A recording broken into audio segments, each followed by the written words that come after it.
In the remote mist-covered moors of the Scottish Highlands, an ancient legend awakens, and a young heir vanishes without a trace. When fear grips the village and whispers of a phantom hound spread like wildfire, there's only one man who can cut through the fog of superstition: Sherlock Holmes. Welcome, dear listener, to a brand new mystery inspired by the timeless voice of Sir Arthur Conan Doyle. Grab your coat, light the lantern. The game is afoot.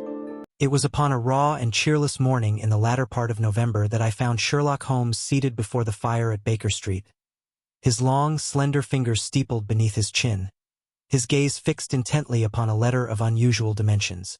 The gas had been turned down low despite the gloom outside, and a curl of dense smoke from his pipe trailed lazily into the air like a languid question mark. "You observe, Watson," said he without shifting his eyes from the letter, "that the Highlands are restless again." I drew up a chair opposite him and accepted the envelope he extended. The parchment was thick, the seal unbroken when I received it. The address had been penned in a bold, uneven hand: Sherlock Holmes, Esq., 221B, Baker Street, London, with a faint scent of heather clinging to the page like some ghost of wind-blown hills. "From Scotland?" I asked, noting the Inverness postmark. Holmes nodded. "From a certain Lord Fergus MacLeod, of Kilfinnan Glen in Rossshire. A noble house, though its fortunes have withered considerably since the last century. Read aloud, if you please." I did so, holding the page close to the lamp. "To Mr. Sherlock Holmes.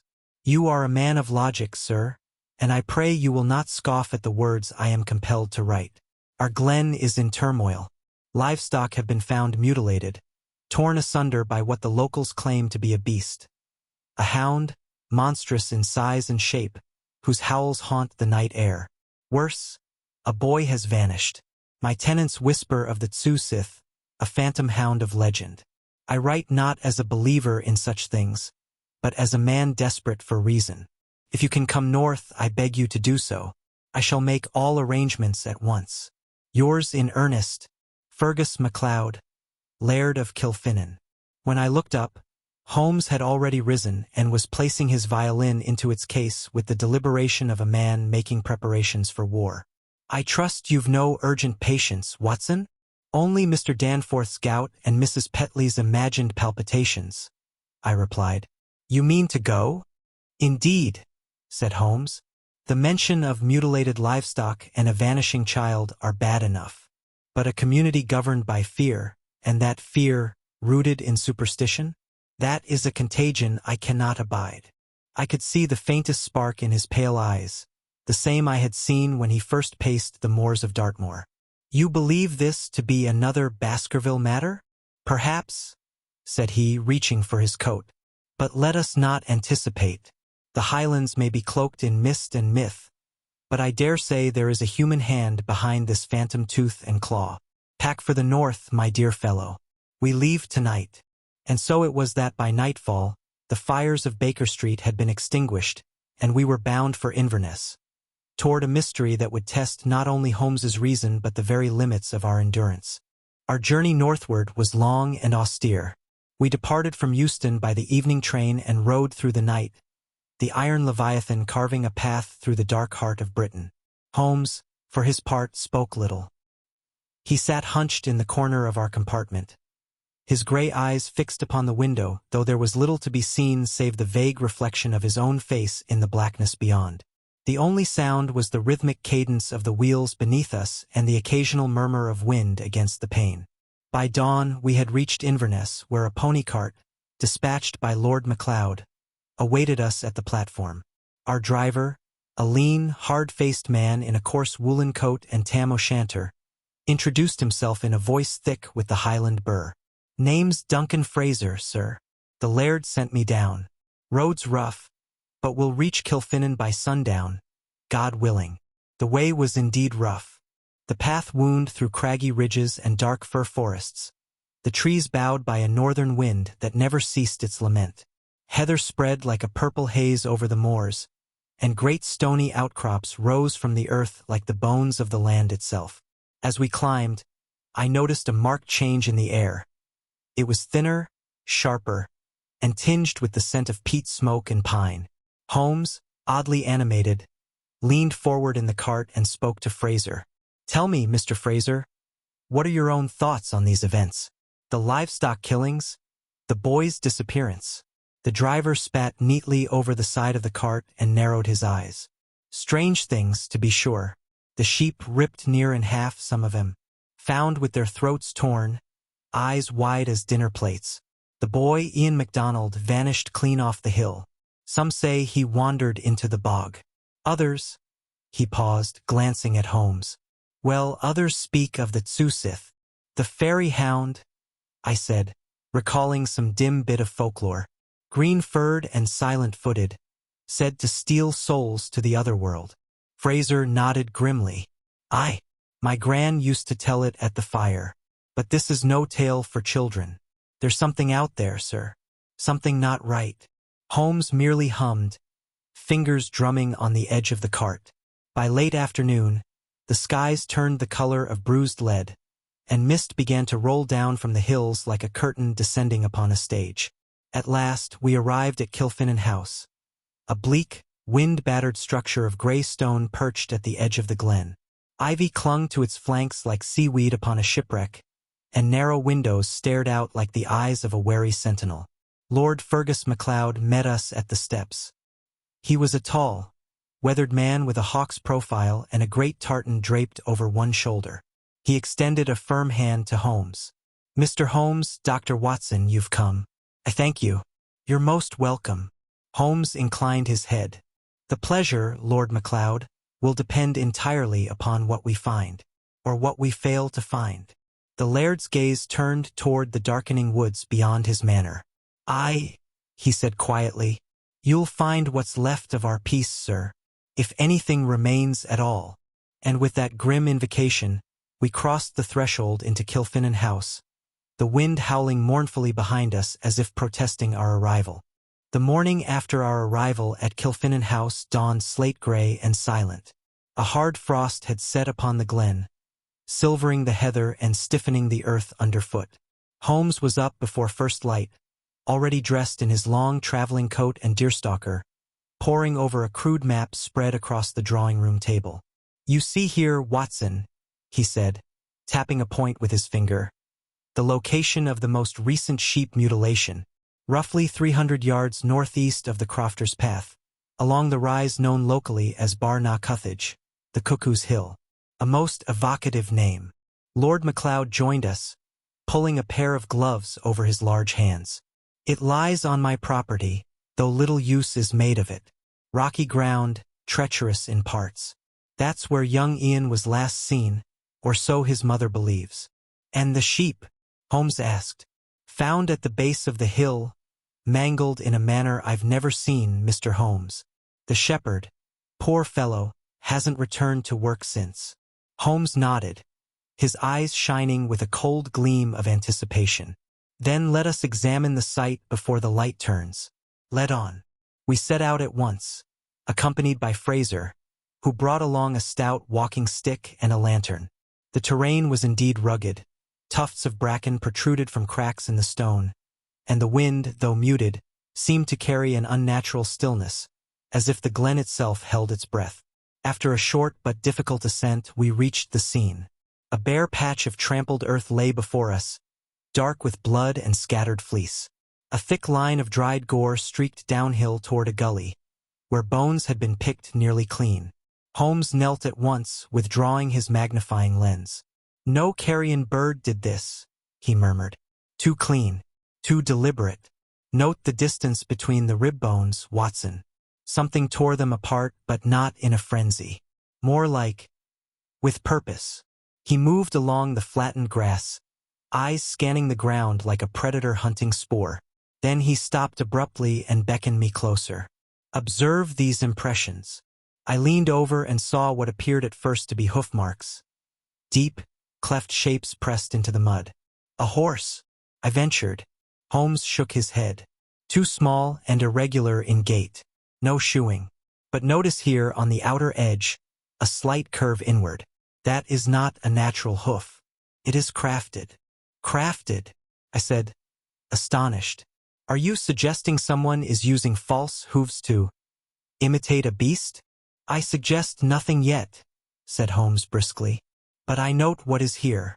These marks were made by a biped, a man, perhaps with devices affixed to his feet to imitate the stride of a large quadruped. Lord MacLeod looked stricken. Good God! You believe this to be deliberate? Holmes straightened. It is an operation, my lord, not an accident. The mutilations are staged, possibly to provoke fear. The question is, why? And why now? We descended toward the gully, where Holmes examined the bones with silent intensity. Then he turned to the edge of the clearing, where a few pale threads clung to a thorn bush. He plucked one and held it up. Wool, but from a coat, not a sheep. Dyed brown. Torn recently. A clue? I asked. Holmes pocketed it. Perhaps. Or the beginning of one. We must next speak to the boy's mother. And so we made our way back down the hill, the wind rising once more behind us, low and mournful, like the distant howl of something half-remembered, and not quite real. Later that same afternoon, with the sun sinking behind the shoulders of the hills, we descended into the village proper, a scattering of low stone cottages nestled between the moor and the woods. Smoke curled listlessly from chimneys, and a prevailing hush seemed to hang over the place like a burial shroud. It was not the quiet of peace, but that peculiar stillness bred of fear. Holmes was unusually taciturn as we made our way to the local inn, the Stag's Head, a squat building with narrow windows and a crooked door.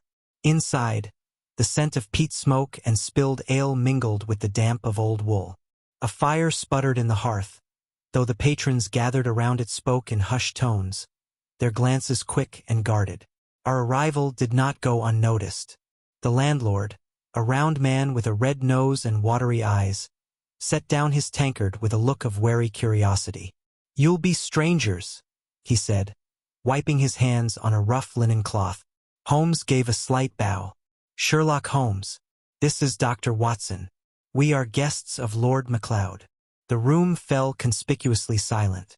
"The lairds called in help, then," muttered a voice from the hearth. "Aye," said another, a wiry man with a bent back and a face lined like weathered leather. "Come to chase the fairy dogs away, have ye?"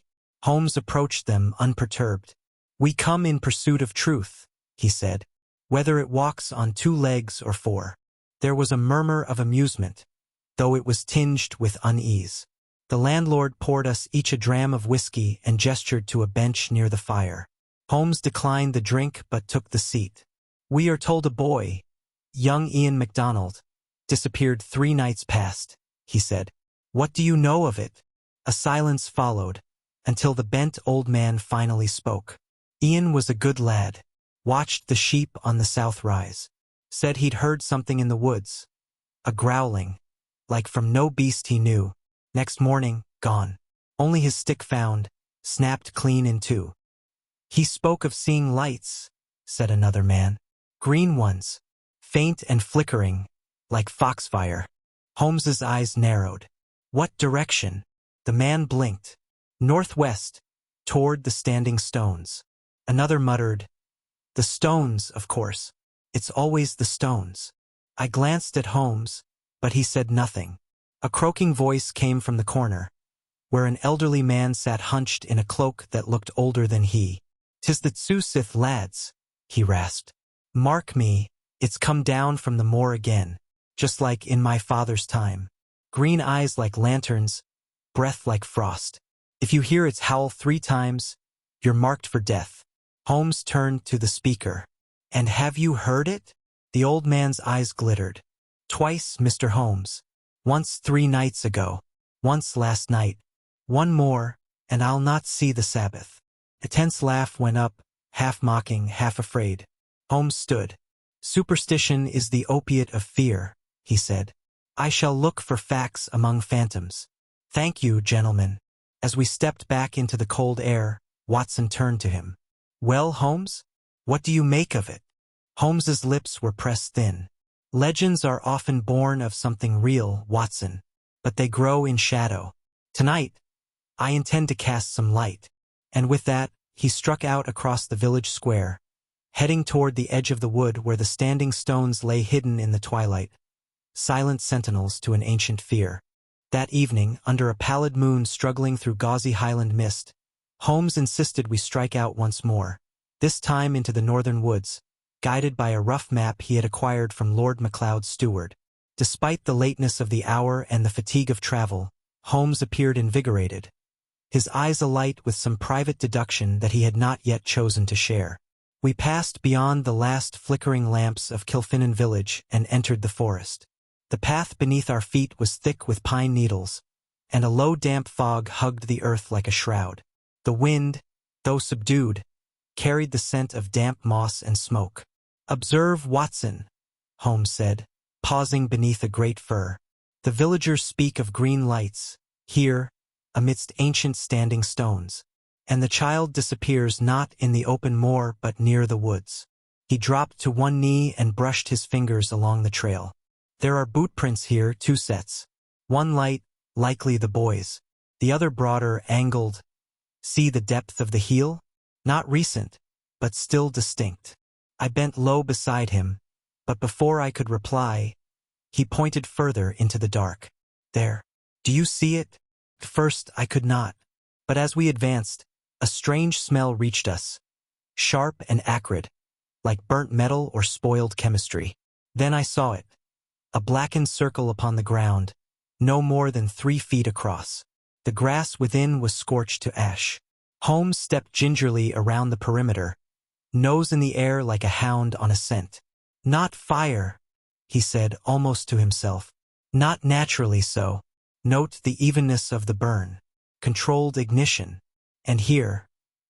He bent low and extracted a scrap of material with tweezers from his coat pocket. "Charred cloth. Fibers suggest coarse weave. Possibly part of a smock or cloak."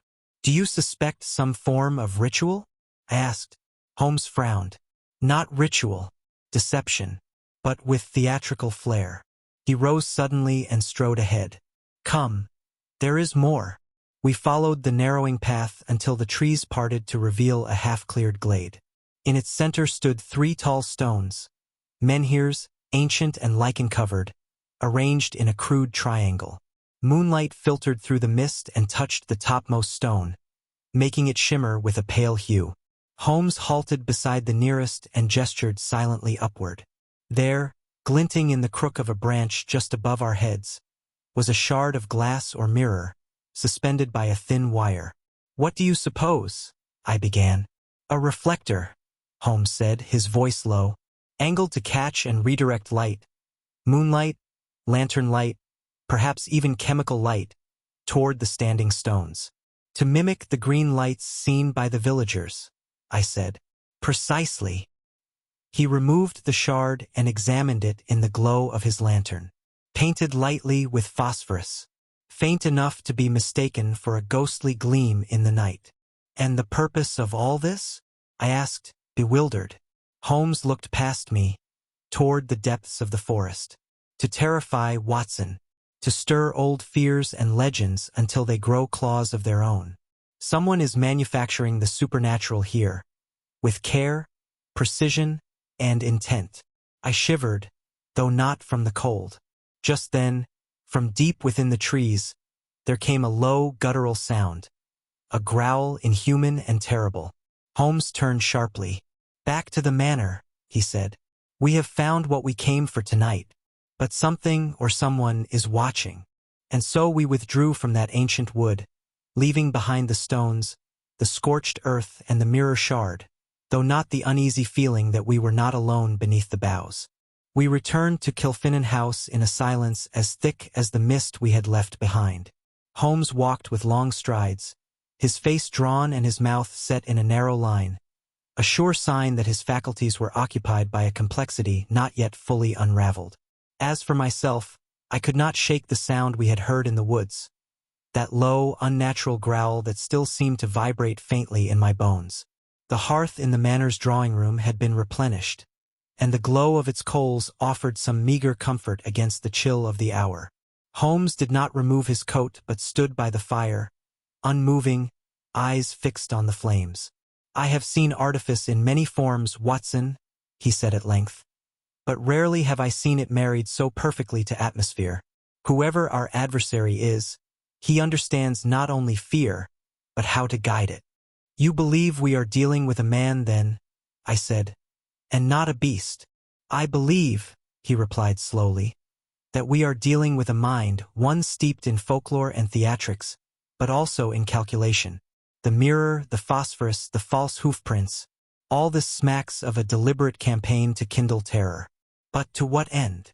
At that moment, the heavy knocker on the front door resounded through the hall. Lord MacLeod entered the room moments later, his face pale beneath his salt and pepper beard.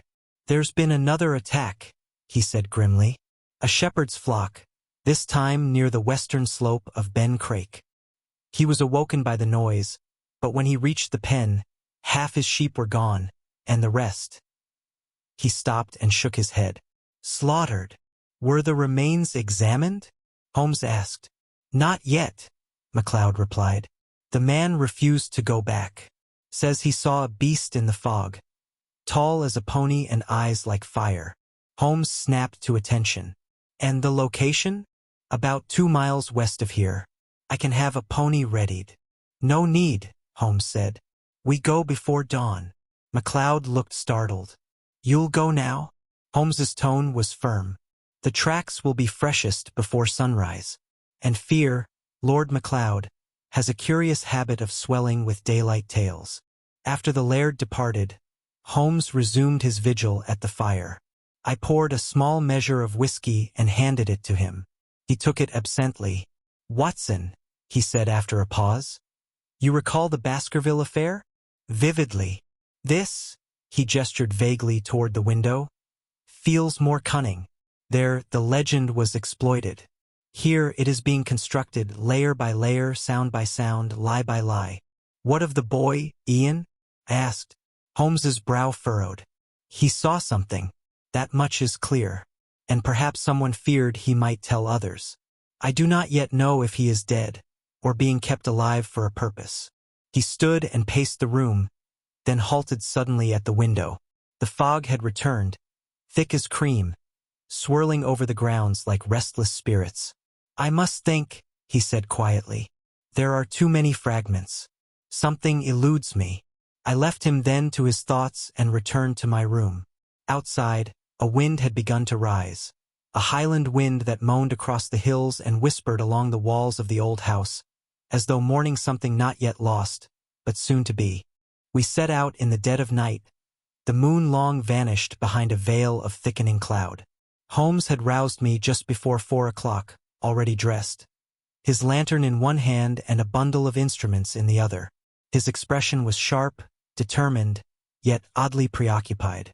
We go west, he said without preamble, to the slope below Ben Crake. Time, Watson, is our only true ally tonight. The moor beyond Kilfinnan lay hushed beneath the weight of fog.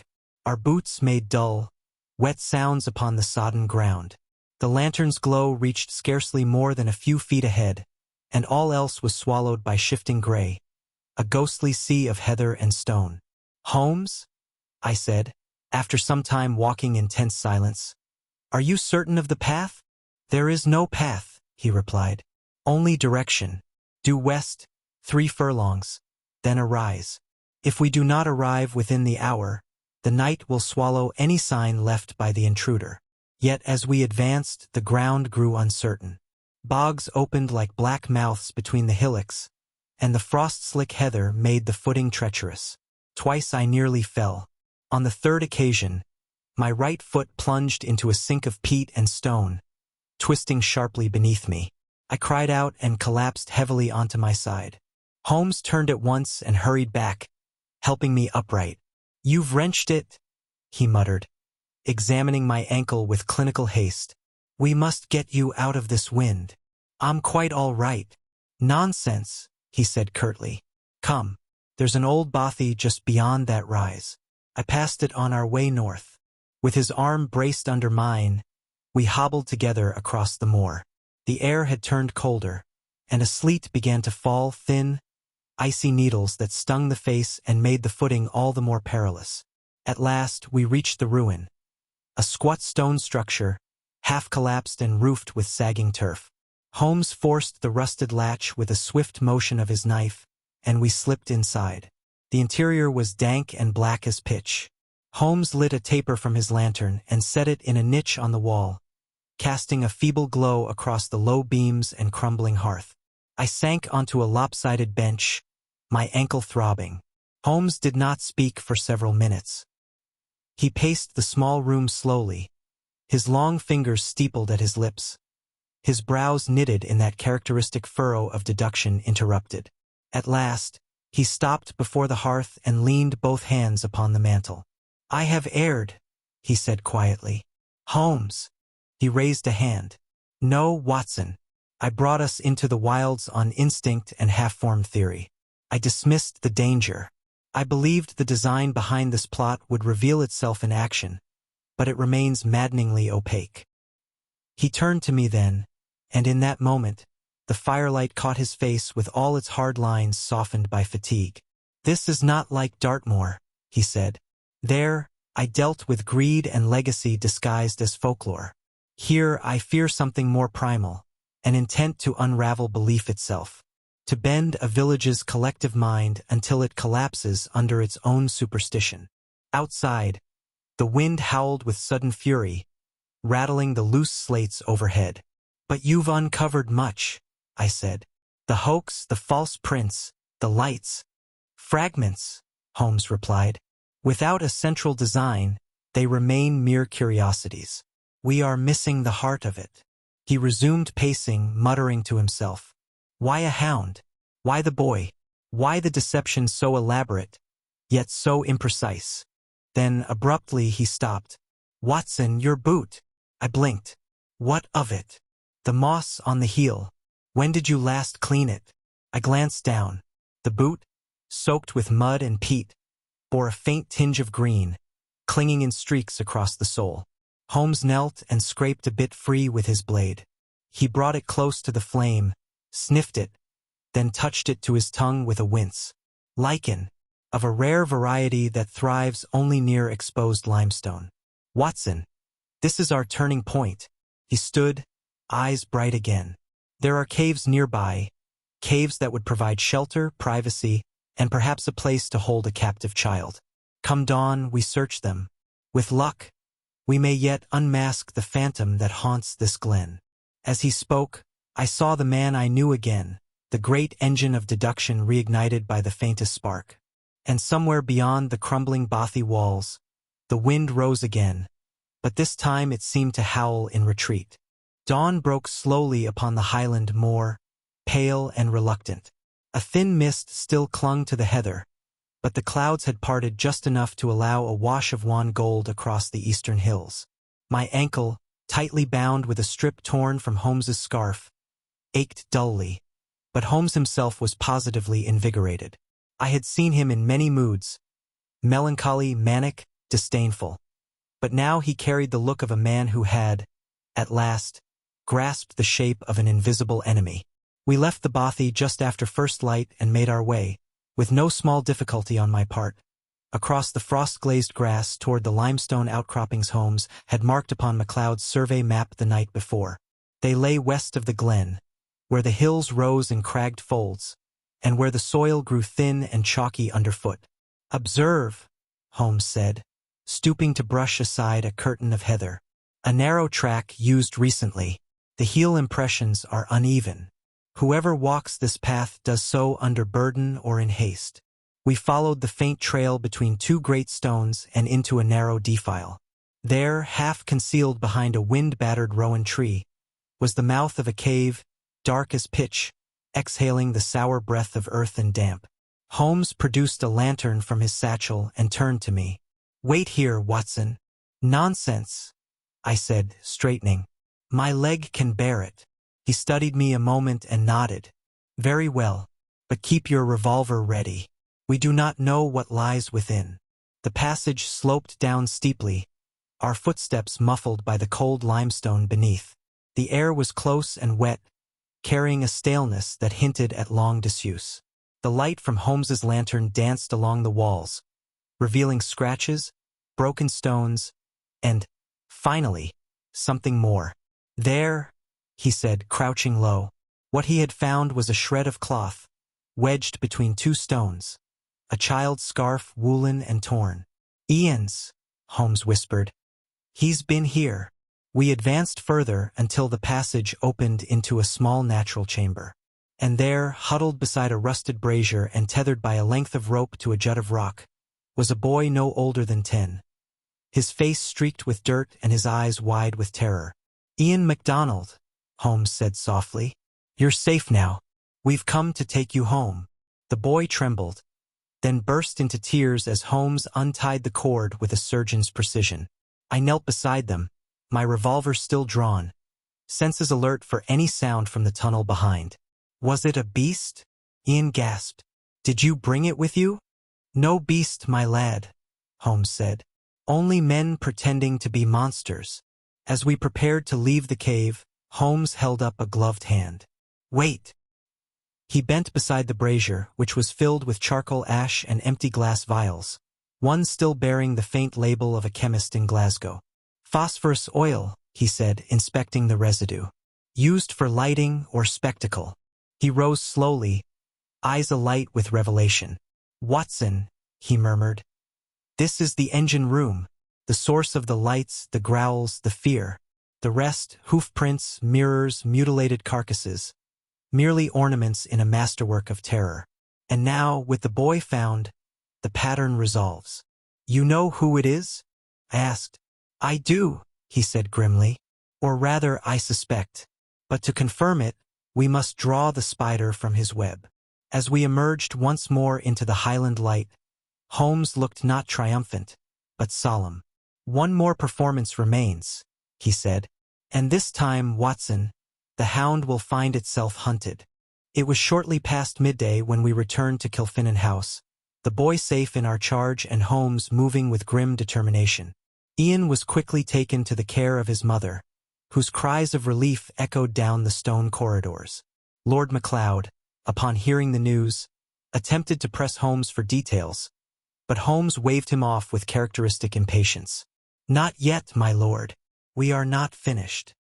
He then summoned Duncan Fraser and instructed him to return with 2 constables from the Inverness station, but without fanfare, as he put it, and with the utmost discretion. When Fraser hesitated, Holmes fixed him with a stare of such authority that the man bowed and departed without another word. I found Holmes shortly after in the study, pacing before the hearth, where a fire now burned low and watchful. His fingers twitched restlessly at his side. A sure sign, I knew, that his mind was constructing the final edifice of deduction. It is always the small things, Watson, he said, pausing mid-stride. The scrap of cloth in the bracken, the mirror shard, the uncommon lichen, but they do not lie. You said you suspected someone, I replied. Do you mean MacLeod himself? Holmes shook his head sharply. No, the laird is proud and obstinate, but not cruel. No, this crime requires something more. Intimacy with the land, knowledge of the legends, the ability to vanish without suspicion. Then who? Holmes glanced toward the window, where dusk had begun to pool in the corners of the glen. Come, it is time. We set out once again, this time with Holmes carrying not only his lantern but a coil of rope, a pair of shackles procured from the manor's cellar, and the revolver I had offered him hours earlier. My ankle still ached, but I followed without protest. There was something in his bearing, tight-lipped, urgent, composed, that stirred the soldier in me once more. We returned to the limestone cave, now marked in Holmes's memory with uncanny precision. But this time we did not enter immediately. Instead, we concealed ourselves behind a rock ledge just above the mouth and waited, breath suspended in the stillness of twilight. The first sound came just after the stars emerged, a low shuffling and the soft clink of glass. Holmes held up a hand.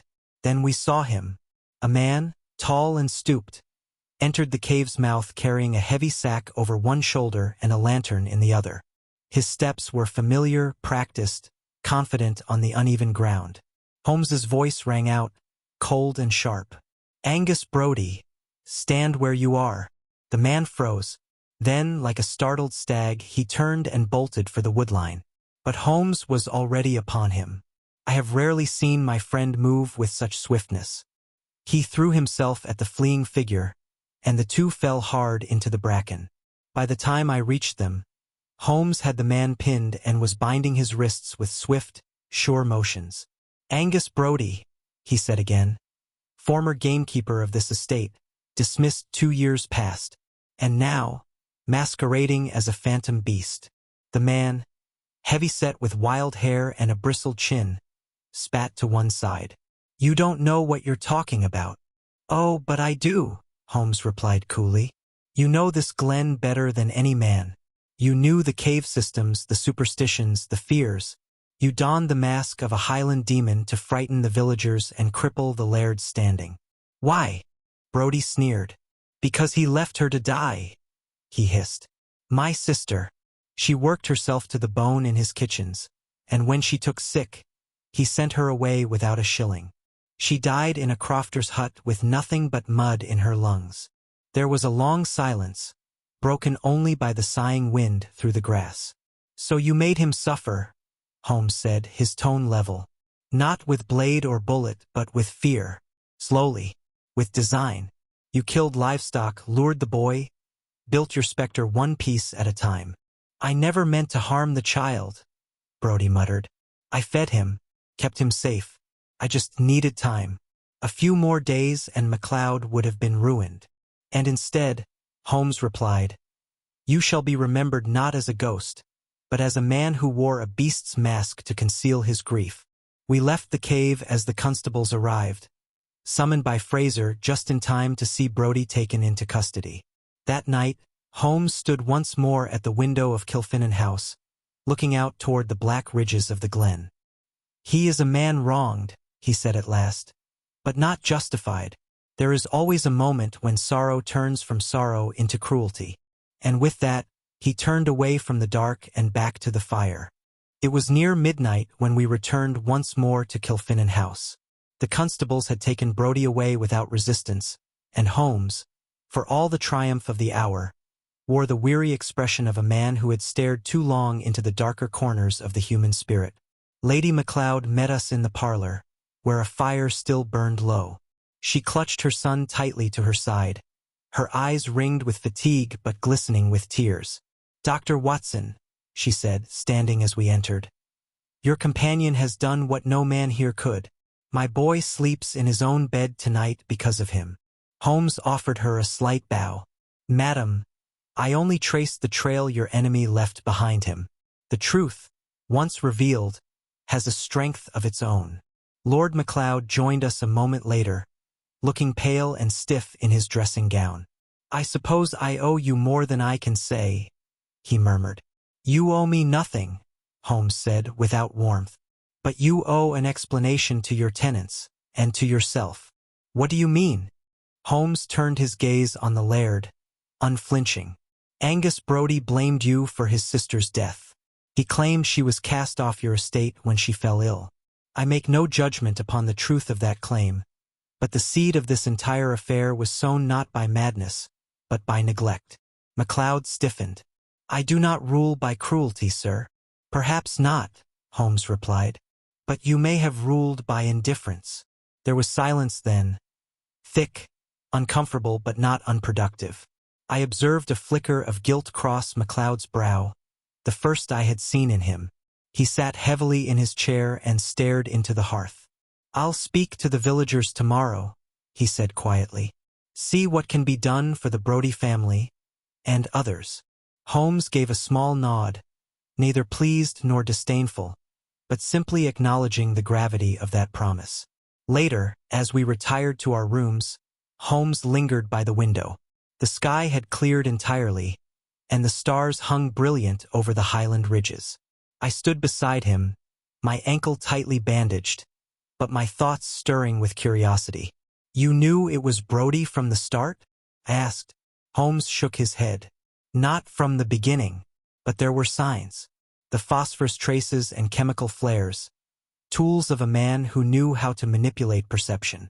The hoofprints crafted with nailed shoes. The hound's howls carried by hollowed pipes in the rocks." He turned and looked at me, But most of all, the victim of grief often becomes the most meticulous of engineers. Brodie built his ghost not out of delusion, but out of purpose. He wanted MacLeod ruined by shame, not simply fear. I said nothing, struck as ever by the terrible clarity with which Holmes viewed human motive. "I confess," I said, "there were times I feared this case would best even you." He gave a thin smile.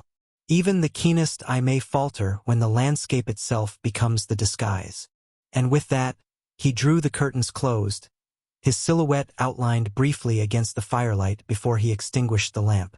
The following morning dawned gray and still.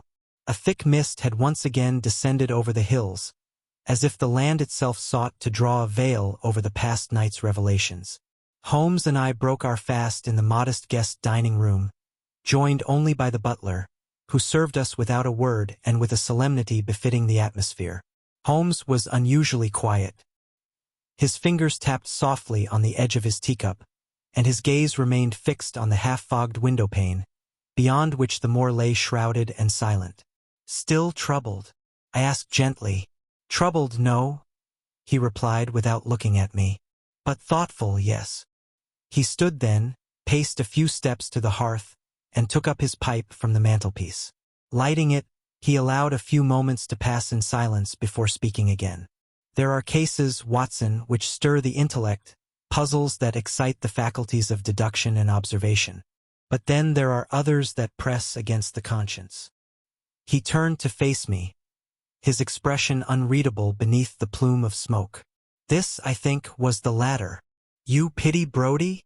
I asked. Holmes's lips drew into a line. "Pity is not the word, but I understand him. His methods were criminal. His intentions were poisonous. But he mourned in a land that offers little place for the grieving poor. It is no small thing to be cast out by your master in the Highlands, Watson. Feuds have been kindled for less." I said nothing, knowing that Holmes rarely spoke of matters so colored by sentiment. "And yet," he continued, "had he succeeded, had the boy perished, had MacLeod's house crumbled under fear, what then? Justice cannot bend for grief, nor can vengeance serve as remedy." "Do you think Lord MacLeod will keep his word?" I asked. "I think," Holmes replied, "that he has been shaken, and some men must be shaken before they can see the world clearly." He drew a long breath of pipe smoke and released it slowly, as though exhaling some private burden. We went out walking later that morning, my ankle supported by a stout cane and Holmes striding ahead as though the very air of the moor spurred him on. The landscape had returned to its bleak beauty, mist on the peaks, dew on the heather, and the low call of distant sheep echoing faintly across the glen. As we passed through the village, several of the locals doffed their caps to us, though none ventured conversation. A quiet recognition passed between them and Holmes, as if they understood, on some unspoken level, that the terror which had haunted their nights had now been exorcised by the sharp mind and steely resolve of the tall Englishman in the traveling coat. At the crest of a hill overlooking the loch, Holmes paused, his gaze sweeping over the still waters and the forested slopes beyond. "It is a strange thing, Watson," he said at last, "to leave a place knowing it will never speak of what happened, but will feel it for years."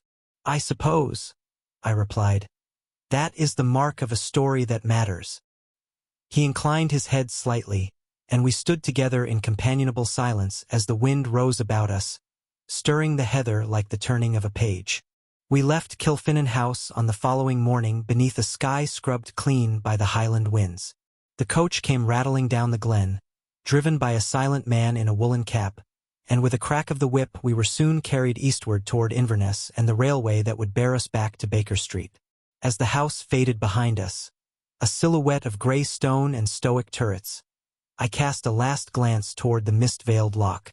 All seemed still, almost deceptively peaceful, as though the land itself denied what had transpired.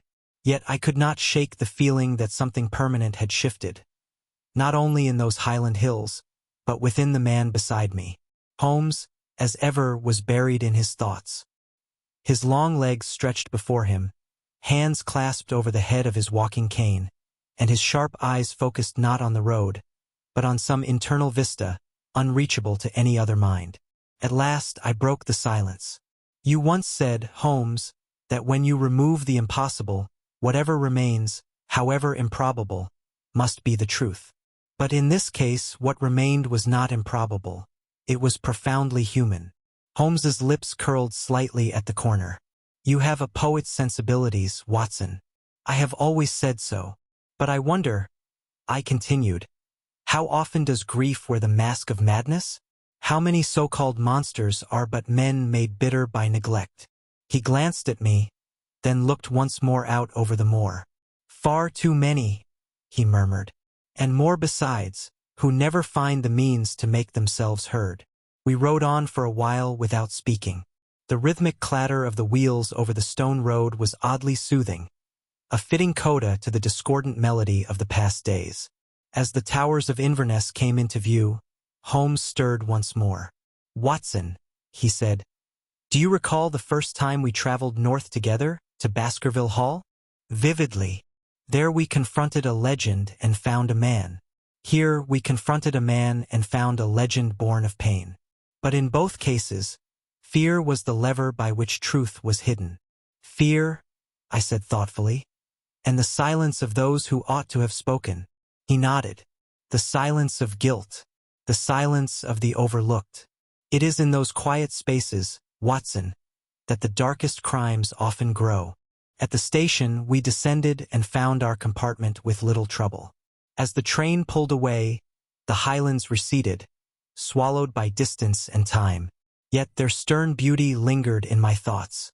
Holmes leaned back in his seat and folded his arms, his eyes already half-lidded in the shadow of sleep or contemplation. I took up my journal and wrote the first lines of this account, determined not to let it fade like the mist upon the glen. For though the tale may never be spoken of in the corridors of power, or even recalled by the lairds of Kilfinnan, it seemed to me one of the most human of all our adventures. A hound had howled, yes, but it was not the howl of a beast. It was the cry of a man, and Holmes, as ever, had heard it.